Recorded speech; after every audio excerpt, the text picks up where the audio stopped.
Hey friends, Elizabeth here from Plant-Based Bride, back again with another video, and today I am super excited to share with you my final plan with me in my bullet journal for 2021, my Aurora Borealis inspired December theme. Today's video is kindly sponsored by Function of Beauty. As you'll know, if you've been here for a while, I have been using Function of Beauty for years. I have tried so many different brands of shampoo and conditioner throughout my lifetime, and I had so much trouble finding anything I wanted to use long term until I found Function of Beauty. I love the concept of custom hair care, and I really appreciate Function of Beauty's execution. Everyone's hair is unique, and we should all have formulas that are tailored to our specific hair types and needs. Function of Beauty meets you where you're at and helps you reach your hair goals. I love how Function of Beauty products make my hair feel so incredibly silky and soft. You can go to the Function of Beauty website and take a quick 2-minute quiz to figure out the perfect formula for you. I have fine, straight, oily hair that can be pretty prone to damage because it is so fine, because I dye it, and because it is super long. The 5 goals I picked this time around were color protection, deep condition, nourish roots, oil control, and strengthen. I put my name as always. I love getting my bottles that say Function of Elizabeth, and I decided to go dye and fragrance free. I love that Function of Beauty's products are vegan and cruelty free and are completely free of parabens and sulfates. I also love that their products are dermatologist tested, so I know they won't irritate my scalp. Their products are safe to use, with each and every ingredient being extensively tested internally, never on animals. And I love the convenience of having my shampoo and conditioner sent right to my door on my schedule. Now it's easier than ever to try Function of Beauty's top-rated signature hair duo. So go try Function of Beauty for yourself. Use my link and get your first custom formula for 50% off. Thank you so much to Function of Beauty for sponsoring this video. And now let's get into the setup. So for this setup, I'm switching things up and using acrylic paint. I've only ever used acrylics for crafts here and there, so I've never actually used them with a very specific goal in mind, and I'm not super familiar with the medium. So if you have any tips for me with acrylics, if you use them often, let me know in the comments what you would suggest. For these paintings, I used 5 colors of acrylic paint, and I just used the Crafters acrylic paint that you can buy at like the dollar store, because that's what I had on hand. I measured out the sizes of the 3 paintings I wanted to create and taped them out on my paper, and then I did a nice thick base of the black paint and left it overnight to dry. Then I grabbed some white paint and started the process of mapping out where the northern lights were going to go. So this entire technique is inspired by a video I watched on YouTube. I'll link that video that I learned from in the description box so you can check it out if you're going to try to recreate this theme or just do a northern lights painting with acrylics. The basic technique though is to use a clean wet brush to just wet that background a little bit, and then use a brush with white on it to draw out the general shape of the lights, and then to drag them up onto the wet area so that it sort of fades away and kind of has a foggy, transparent feel. In the original video I watched, she was using a spray bottle, but I didn't have anything with a fine enough mist, so I just used a brush to get that water on there. And of course, I couldn't do this video without including some Northern Lights facts, so here we go. The Northern Lights, or the Aurora Borealis, are beautiful dancing waves of light that have captivated humans for millennia. At any given moment, the sun is ejecting charged particles from its corona, or upper atmosphere, known as coronal mass ejections, creating what's called the solar wind. When that wind slams into Earth's ionosphere, or upper atmosphere, at speeds of up to 45 million miles per hour, or 72 million kilometers per hour, our planet's magnetic field, which extends thousands of kilometers into space, protects us from the onslaught. The particles are deflected towards the poles and interact with our atmosphere, depositing energy and causing the atmosphere to fluoresce, and the aurora is born. Though it was Italian astronomer Galileo who coined the name Aurora Borealis in 1619 after the Roman goddess of dawn, Aurora, and the Greek god of the north wind, Boreas, the earliest suspected record of the northern lights is in a 30,000-year-old cave painting in France. Since that time, civilizations around the world have marveled at the celestial phenomenon, ascribing all kinds of origin myths to the dancing lights. One North American Inuit legend suggests that the northern lights are spirits playing ball with a walrus head, while the Vikings thought the phenomenon was light reflecting off the armor of the Valkyrie, the supernatural maidens who brought warriors into the afterlife. Auroras in the southern hemisphere are called Aurora Borealis. Once I mapped out where I wanted the lights to be in white, I let them fully dry, and then I protected my surface with some extra scrap paper and loaded up a brush with white paint and splattered it all over to get a smattering of stars. I left that to completely dry. Yet again, you really want to make sure that each layer is fully dry before you move on with the next step, so you don't get any smudging, you don't move those former layers around. And here is where I tried the technique from that video that I watched, which was to glaze this color over top. So mixing the color that you want, watering it down so that it becomes transparent, and just glazing it over the whole painting. And I found that this lightened up the blackness of the sky too much for my taste. Maybe I didn't use enough water. Again, I am a newbie when it comes to acrylics, and this is the first time I've ever tried glazing with acrylic, obviously. So I ended up kind of shifting the technique on the further paintings.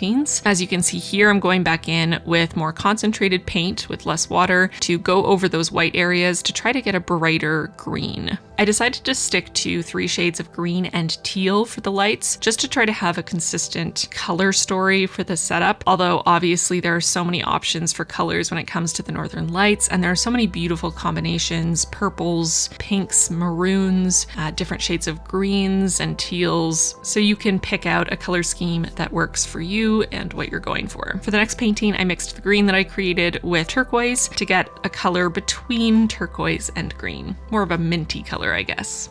And I tried a different technique here. I decided to just go over the lights themselves and not glaze over the entire painting. And this turned out better for me. I was able to have more control, and I liked that the darkness of the sky stayed nice and dark. It really helped to keep that contrast. Moving on to the big main painting, and I decided I'd combine my 2 colors on this one. So I wanted one streak across the sky that was going to be this sort of minty teal, and then one streak that was going to be the green. And you'll see later, I actually decided to go back in and add extra lights near the bottom of the painting, just so that the trees I was going to paint would have a lighter background so you could actually see them, which I didn't think of when I was starting to paint. So I do end up adding a 3rd stripe that's closer to blue at the bottom of this, so that we'd have a bit of a gradient from green through teal to more of a blue. Again, I'm using the modified technique of focusing most of the color on the bottom where the white is brightest, and then watering down my brush to drag it up to cover all of that white, and also to maintain a more transparent, soft look for where the lights are dissipating into the sky.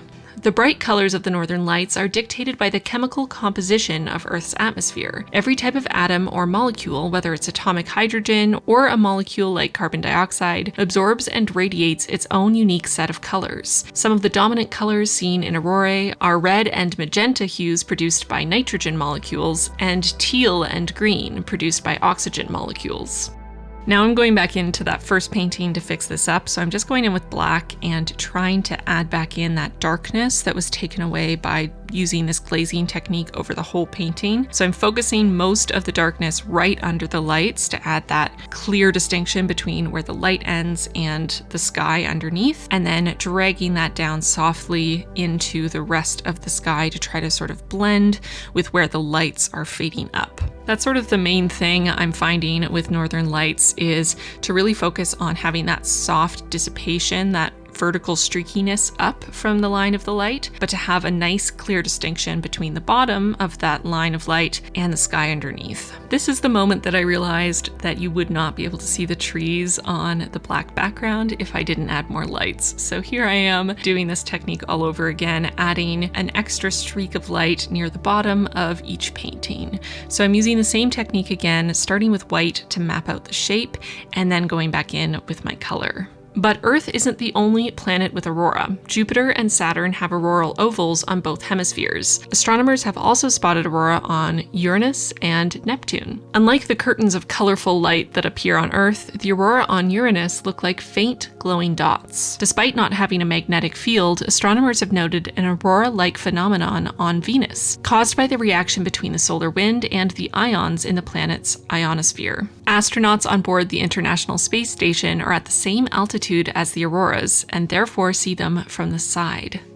As I mentioned, I'm going with more of a true turquoise along the bottom here so that I have that gradient effect from green to teal to turquoise. And then for the other two paintings, I'm trying to mix those exact shades again so that they each are monochromatic. So I have my green painting and then I have my minty painting. Again, you could easily use maroon, pink, purple, greens that almost lean yellow. There are so many color options here. Once that layer was fully dry, it was time to add in my trees, and I'm keeping these super simple and messy. You really don't see a lot of detail because the trees are dark on a dark background, but I'm just starting by placing a tree with a nice thin vertical line and then going back in and messily adding those branches on either side.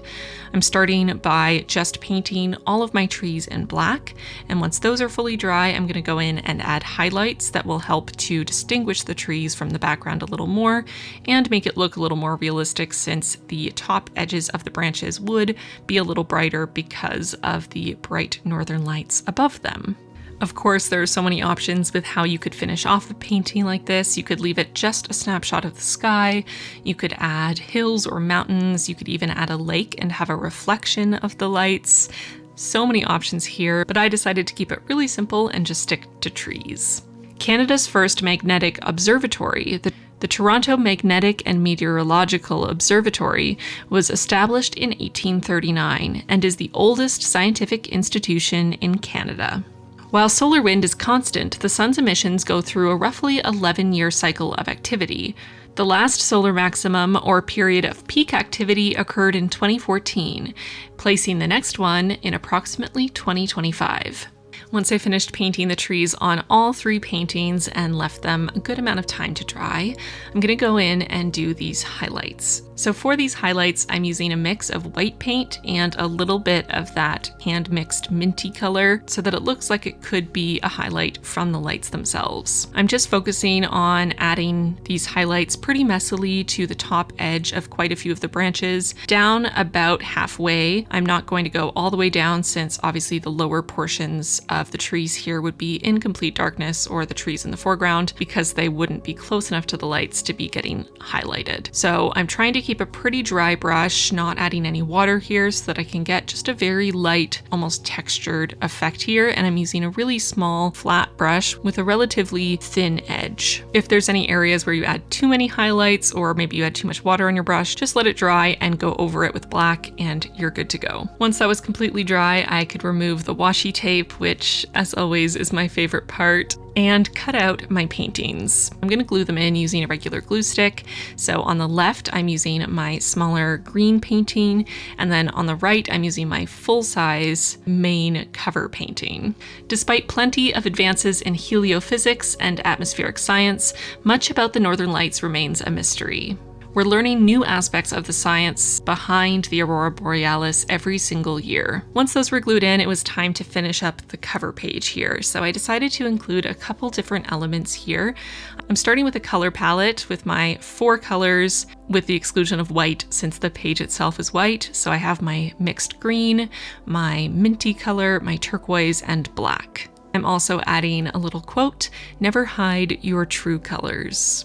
And then along the bottom, my main header for the month, writing out December using my black acrylograph, the finer nib, and basing this lettering off my favorite font, which is Frederica the Great. In 2018, NASA launched the Parker Solar Probe, which is currently orbiting the sun and will eventually get close enough to touch the corona. While there, the spacecraft will collect information that could reveal even more about the Northern Lights. And that's the cover page finished. So flipping to the next page, you can see I already glued down my other painting there. And the reason why I put it here is that I want it to be visible no matter where I am in the month. So I'm getting started cutting out my tabs as I do, and you might notice that things are a little different this time. There are a couple reasons for that. The first reason is that December is going to be the busiest month of the year for me. I have so much going on with getting Plantmas going, which is 14 videos in 14 days in December. And because of that, I'm going to be ridiculously busy. So I wanted to shift my setup a little bit to accommodate that. Also, I am almost out of pages in this journal. I did not have enough pages left to do my standard faux Dutch door rolling weeklies, so I decided to try something new. On that first page, I'm doing just a vertical list style calendar and sticking down one of my mini calendar stickers at the bottom just so I can see the layout, because my brain does better when I can see the calendar in that format for some reason. By the way, if you've been waiting to get the physical 2022 mini calendar stickers, those will be available for sale this coming week,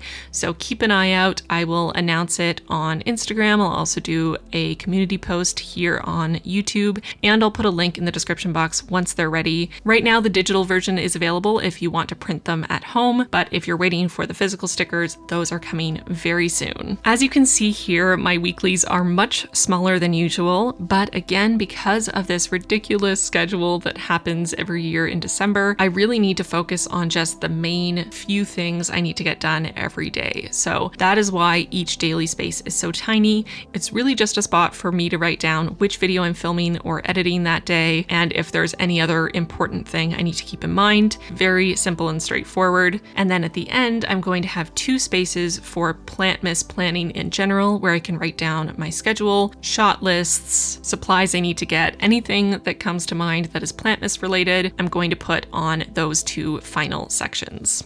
And then, of course, at the end there, I have my tasks, which will be visible no matter which week I'm on, and I'm just gonna have one master task list for the month. Again, it is such a ridiculous month. I barely sleep in December, I must be honest. So I'm just going to have a basic task list, everything that has to happen written down there, and I'm gonna work on it whenever I get the chance. It's the only way I get through. I, of course, also had to paint my tabs in the colors of this setup.